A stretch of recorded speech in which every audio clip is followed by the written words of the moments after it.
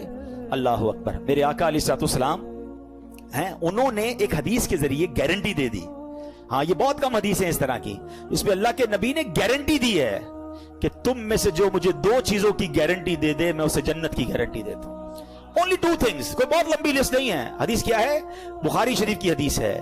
جو مجھے دونوں جبڑوں اور دونوں ٹانگوں کے درمیان والی چیز کی حفاظت کی ضمانت دے, میں اسے جنت کی ضمانت دیتا ہوں. That's it. کیا فرما دیا؟ اب اس کا مطلب کیا ہے؟ اس کی شرح میں علماء نے لکھا کہ 2 جبڑوں کے درمیان کیا ہے؟ زبان, اور 2 ٹانگوں کے درمیان کیا ہے؟ پرائیویٹ پارٹ, شرمگاہ. جو مجھے اپنی شرمگاہ کی ضمانت دے دے کہ حفاظت کرے گا اس کی, اور اپنی زبان کی حفاظت کی مجھے گارنٹی دے, میں اسے جنت کی ضمانت دیتا ہوں. تو اس کا ایک اور دوسرا مطلب یہ بنتا ہے کہ اٹس ناٹ دیٹ ایزی. یہ دونوں چیزوں کو سیکیور کرنا اتنا آسان بھی نہیں ہے. جنت مل رہی ہے نا اس کے بدلے, تو اب سمجھ لیں مقابلہ ہے اس کا ہمارا, کہ ہم نے ایٹ اینی کاسٹ ان 2 چیزوں کو غلط استعمال نہیں ہونے دینا. ٹھیک ہے. اچھا, اب یہ جو زبان ہے یہ اتنی خطرناک چیز ہے اور یہ اتنی پیاری چیز بھی ہے. یہ دونوں چیزیں یاد رکھیے گا. زبان نعمت بہت بڑی ہے, مل کر کہیے سبحان اللہ, الحمدللہ, اللہ اکبر. 1 منٹ بھی نہیں گزرا اور آپ اور میں نے پتہ کیا کما لیا. بیٹھے بیٹھے ہمارا پسینہ بھی نہیں نکلا, کیلوریز بھی برن نہیں ہوئی, کھڑے بھی نہیں ہوئے. میرے نبی علیہ الصلوۃ والسلام کے سچے وعدے ہیں, جو ایک بار سبحان اللہ کہے اس کے لیے جنت میں درخت لگ جاتا ہے, الحمدللہ کہے جنت میں درخت لگ جاتا ہے, اللہ اکبر کہے جنت میں درخت لگ جاتا ہے. ذرا کہیے لا الہ الا اللہ. آقا فرماتے یہ افضل الذکر ہے لا الہ الا اللہ, سب سے افضل ذکر لا الہ الا اللہ. یعنی اتنی کمال کی نعمت ہے, اگر اس کی نعمت کو سمجھیں یہ زبان جنت میں لے جا سکتی ہے, مگر یہی زبان ٹیڑھی چل گئی تو یہ برباد کر سکتی ہے. ٹھیک ہے, پہلے اس کی سیویریٹی سمجھاتا ہوں, امپورٹنس آف ٹنگ سمجھیے گا. ایک شخص 70 سال تک کفر پر زندگی گزارے, کفر کے اندھیرے میں رہے, ایک بار صدقے دل سے کلمہ پڑھ لے, وہ کیا ہو جائے گا؟ مسلمان ہو گیا. کلمہ پڑھا, زبان سے پڑھا نا, ٹھیک ہے, وہ الگ تفصیل ہے کہ جس کی زبان ہی نہ ہو, گونگا ہو, وہ بھی کلمہ پڑھ سکتا ہے, وہ بھی اقرار کر سکتا ہے, لیکن زبان کی اہمیت سمجھا رہا ہوں. پچھلے سارے گناہ معاف ہو جائیں گے اس کے. اور اگر کوئی شخص 40 50 60 70 سال تک مسلمان رہے, نمازیں بھی پڑھے, روزے بھی رکھے, حج بھی کرے, صدقے بھی دے, اور اسی زبان سے ایک بار کفریہ کلمہ کہہ دے, کوئی ایسی گستاخی ہو جائے جو التزام کفر تک پہنچ جائے, تو اس کی ساری عبادتیں ختم, نل اینڈ وائڈ. ابھی میں نے کہا نا, جو ایمان پر جس کا خاتمہ نہیں ہوگا تو جنت میں کیا, جہنم میں ہمیشہ رہے گا, جنت میں جائے گا ہی نہیں. ایک زبان کا جملہ میرا سب کچھ ڈسٹرائے کر سکتا ہے. حدیث سنیے, ترمذی کی حدیث, سیدنا بلال بن حارث رضی اللہ تعالیٰ سے مروی ہے کہ رسول اللہ صلی اللہ تعالیٰ علیہ وسلم نے فرمایا کہ بندہ زبان سے بھلائی کا ایک کلمہ نکالتا ہے, only one sentence, حالانکہ وہ اس کی قدر و قیمت نہیں جانتا, اس کو پتہ بھی نہیں ہوتا, تو اس کے باعث اللہ عز و جل قیامت تک اس کے لیے اپنی رضامندی لکھ دیتا ہے. یعنی ایسا جملہ نکل جاتا ہے اس سے پتہ بھی نہیں ہے, اللہ نے قیامت تک کر لیے اپنی رضامندی لکھ دی. اور اگلا پارٹ کیا, اور بے شک ایک بندہ اپنی زبان سے برا کلمہ نکالتا ہے اور وہ اس کی حقیقت نہیں جانتا, اللہ عز و جل اس کی بنا پر اس کے لیے اپنی قیامت تک کے لیے ناراضگی لکھ دیتا ہے. ون سینٹنس تمہیں جنت میں لے جا سکتا ہے, ایک جملہ, اللہ ناراض ہو گیا تو وہی جہنم میں لے جانے کے لیے کافی ہے. Try to understand the importance of your tongue. نبی پاک علیہ الصلوۃ والسلام سے ایک بار کسی صحابی نے پوچھا کہ مجھے ایسا عمل بتا دیں کہ میں اپنے اوپر لازم کر لوں. پیارے آقا نے اپنی زبان کی طرف اشارہ کر کے فرمایا کہ اس پر قابو پا لو. اللہ اکبر. اور پھر ایک بار ایک صحابی کہتے ہیں آپ مجھ پر سب سے زیادہ کس چیز کا خوف کھاتے ہیں؟ تو اللہ کے حبیب علیہ الصلوۃ والسلام نے اپنی زبان کی طرف اشارہ کر کے فرمایا اس کا. ہمیں تو فکر ہی نہیں ہے, جو منہ میں آیا بول دیا. حالانکہ آپ ذرا غور کریں نا, اس زبان کی حفاظت کے لیے 32 پہرے دار ہیں, 32 دانت ہیں, پھر زبان پیچھے رکھی گئی ہے, لیکن جب یہ چلتی ہے نا تو 32 پہرے داروں کا پہرا توڑ کر وہ کچھ کر جاتی ہے, گناہوں کی انبار لگا دیتی ہے, لوگوں کے دل توڑ دیتی ہے, میں احساس ہی نہیں ہوتا. پہلے جملہ آپ نے سنا ہوگا نا, پہلے تولو بعد میں بولو. پہلے مومن جو ہوتا ہے نا, بڑی پیاری بات علماء نے کہی کہ مومن کی زبان دل کے پیچھے ہوتی ہے. پہلے وہ دل سے سوچتا ہے پھر بولتا ہے, اور جو منافق ہوتا ہے نا اس کی زبان آگے ہوتی ہے, بول کے پچھتا رہا ہوتا ہے, یار نہیں بولنا چاہیے تھا, یہ میں نے کیا کر دیا. ہم میں سے کئی ایسے ہوں گے جو بول کے کئی بار پچھتائے ہوں گے, چپ رہ کر بندہ نہیں پچھتاتا ہے. تو سوچیے ہم کیا بول رہے ہیں. میری یہ بات کہیں اللہ کی ناراضگی کا سبب تو نہیں بنے گی. میں اگر اس ایک حدیث کو سمجھنے کی کوشش کریں نا, کہ ایک جملہ جنت میں جانے کا سبب بن سکتا ہے, ایک جملہ جہنم میں جانے کا سبب بن سکتا ہے, تو مجھے بتائیں کہ جو روز اچھی باتیں کر رہا ہے, قرآن پڑھ رہا ہے, حدیث پڑھ رہا ہے, درود پڑھ رہا ہے, بیان کر رہا ہے, بیان سن رہا ہے, اچھی باتیں کر رہا ہے, لوگوں کو پیار سے گفتگو کر رہا ہے, دل جوئی کر رہا ہے, تو کتنا زیادہ چانس ہے کہ اس کی روٹین میں چونکہ اچھی باتیں ہیں, زبان سے اللہ رسول کا ذکر ہے, تو انشاءاللہ کوئی نہ کوئی جملہ ایسا نکل ہی جائے گا میرے رب کی رحمت سے کہ اس کی بخشش کا سامان بن جائے گا. اور جو پورا دن بری باتیں کر رہا ہے, دوستوں کے ساتھ بیٹھتا ہے تو گالیاں دیتا ہے, کاروبار کرتا ہے تو جھوٹ بولتا ہے, کبھی کسی کو ڈانٹ رہا ہے, کبھی کسی کو جھاڑ رہا ہے, کبھی کسی کا دل توڑ رہا ہے, زبان چلی جا رہی ہے, تو کتنا سیویئر چانس ہے, کتنا ڈینجرس چانس ہے کہ اس کی زبان سے کوئی ایسا جملہ نکل سکتا ہے جو قیامت تک کے لیے اللہ کی ناراضی کا سبب بن سکتا ہے. تو زبان ایمان بھی دلا سکتی ہے, زبان ایمان سے خارج بھی کر سکتی ہے. اچھا یہ ایک اور بات کر لوں, کچھ لوگ کہتے ہیں شیطان جو ہے نا وہ پتہ نہیں کیسے دماغوں پر قبضہ کرتا ہے. لوگ کہتے ہیں یار ان مولویوں نے جو ہے نا دین بڑا مشکل کر دیا ہے, کیا ایک جملے سے بندہ ایمان سے خارج ہو جائے گا؟ ایک جملے سے کیا ہوتا ہے بھائی, اللہ معاف کرنے والا ہے. واہ بھائی واہ, ٹھیک ہے چلے میں 2-3 اور مثالیں دے دیتا ہوں. پہلی مثال یہی ہے کہ 60-70 سال کوئی کفر پر رہے اور کلمہ پڑھ لے اس صدقے دل کے ساتھ, تو مسلمان ہوگا کہ نہیں ہوگا؟ تو 70 سال کی کفر ایک طرف ایک جملے سے مسلمان ہو سکتا ہے, تو کیا ایک جملے سے باہر نہیں ہو سکتا؟ ٹھیک ہے چلیں اور مثال لے لیں, زیادہ تھوڑی اور مثالیں سمجھا دیتا ہوں. ایک عورت اجنبی جا رہی ہے, میرا کوئی رشتہ نہیں ہے اس سے, 2 مرد 2 گواہوں کی موجودگی میں چند جملے ہی کہنے نا. نکاح میں کیا ہوتا ہے, ایجاب و قبول ہی ہے نا. وہ عورت جس سے کوئی رشتہ نہیں, چند جملوں سے کیا ہو گئی, زوجہ بن گئی, بیوی بن گئی, پردہ بھی ختم ہو گیا. اچھا اسی عورت کے ساتھ 50 سال گزار لیے, کئی بچے ہو گئے, وہ دادی بن گئی, نانی بن گئی, چند جملے کہہ دیے, کیا ہوگا؟ طلاق کے جملے کہہ تو گئی نا, غیر ہو گئی نا. یار اتنا پرانا رشتہ چند جملوں سے ختم. ٹرائی ٹو انڈرسٹینڈ زبان کیا چیز ہے. چند جملوں سے غیر کو اپنا کر سکتی ہے اور چند جملوں سے اپنے کو غیر کر سکتی ہے. ٹھیک ہے, تو بہت ساری چیزیں ہم زندگی میں کر رہے ہوتے ہیں, اس میں سمجھ آ رہی ہوتی ہے. اس معاملے میں بندہ شیطان کہتا نہیں یار کچھ نہیں ہوتا کچھ, ارے توبہ کر لو بھائی, اگر زبان سے نکل گیا ہے تو کیوں ضد کر رہے ہو, اور سمجھو اس بات کو. اچھا دنیا میں چلیں, میں کئی ممالک کی آپ کو مثال دوں گا, عقل مندوں کے لیے اشارہ کافی. ہمارے ملک میں بھی آپ کچھ اداروں کے بارے میں بات نہیں کر سکتے, کچھ شخصیات کے بارے میں بات نہیں کر سکتے. آپ بات کریں آپ کو پکڑ لیا جاتا ہے, کئی ملکوں میں قانون ہے. تو آپ کہیں یار جملے ہی تو کہتے بھائی, تو بھائی جملے نہیں کہہ سکتے نا, منع ہے, ان کے قوانین ہیں. تو ٹھیک ہے ان کے قوانین پر آپ عمل کریں. ٹھیک ہے, آپ کاروباری لوگ بیٹھے ہیں, آپ نے کسی کا کہا یار ٹھیک ہے بھائی یہ سودا میں نے لے لیا آپ سے, یہ پلاٹ میں نے خرید لیا, یا میں نے کپڑا آپ سے خرید لیا ہے, ڈیل کر لیا, آپ نے ایکسپٹ کر لیا. 1-2 مہینے بعد ریٹ نیچے چلا گیا, آپ کہیں یار کس بات کا سودا بھائی, جملہ ہی تو کہا تھا. نہیں زبان پکی بھائی, کاروبار کہتے ہی اسی کو ہیں, منہ سے نکل گیا تو کرنا پڑے گا. ادھر سمجھ آ رہا ہے سب, شریعت کے معاملے میں نہیں یار ایک جملے سے کیا ہوتا ہے. تو کمال یہ ہے کہ شیطان غلط کہہ کر بھی ماننے نہیں دیتا, مسٹیک کو بھی ایکسپٹ نہیں کرنے دیتا, توبہ بھی نہیں کرنے دیتا. تو شریعت کے قوانین کو سمجھیں. جب دنیا میں ہم ایک جملے کی اہمیت کو سمجھتے ہیں اور وہاں نہیں سمجھتے, تو یہ بات ہمیں سمجھنی ہوگی, اور زبان کی امپورٹنس اور اس کی اہمیت کو سمجھیے. اب زبان سے ہونے والے گناہ سب پتہ ہے ہمیں, مطلب میں کوئی ایسی نئی بات نہیں کرنے آیا, میں تو صرف انڈیکیٹ کرنے آیا کہ سمجھو یہ 2 چیزوں کی گارنٹی دینی ہے, ان 2 چیزوں کو سیکیور کرنا ہے. گناہ کیا کرتے ہیں, جھوٹ بولتے ہیں, اور جھوٹ کتنا بڑا گناہ ہے. اللہ کے حبیب علیہ الصلوۃ والسلام فرماتے ہیں, حدیث پاک کا مضمون ہے, بندہ جب جھوٹ بولتا ہے تو اس کے منہ سے ایسی بدبو نکلتی ہے کہ فرشتہ 1 میل دور ہو جاتا ہے. پتہ نہیں جھوٹ بول بول کے کتنے رحمت کے فرشتے دور کر دیے ہم نے. پھر کہتے ہیں گھر میں برکت نہیں ہے, دکان میں برکت نہیں ہے. ارے بھائی جھوٹ تو ختم کرو. حدیث پاک فرمایا جھوٹ انسان کو رسوا کر دیتا ہے اور چغلی عذاب قبر کا سبب بنتی ہے. میں ایک اور آپ کو بات بتاؤں, جھوٹ اتنی خطرناک چیز ہے, جن لوگوں کی بہت زیادہ جھوٹ بولنے کی عادت ہے نا, جھوٹا مضطرب رہتا ہے, کنفیوز, آلویز ان ٹینشن. وجہ پتہ کیا ہوتی ہے, وہ جھوٹ بول بول کے اتنا جھوٹ بول دیا ہوتا ہے کہ وہ اپنا جھوٹ سنبھال رہا ہوتا ہے. اور نوکری والے جس طرح جھوٹ بول رہے ہوتے ہیں, بھائی کیوں جناب 2 دن چھٹی کی, وہ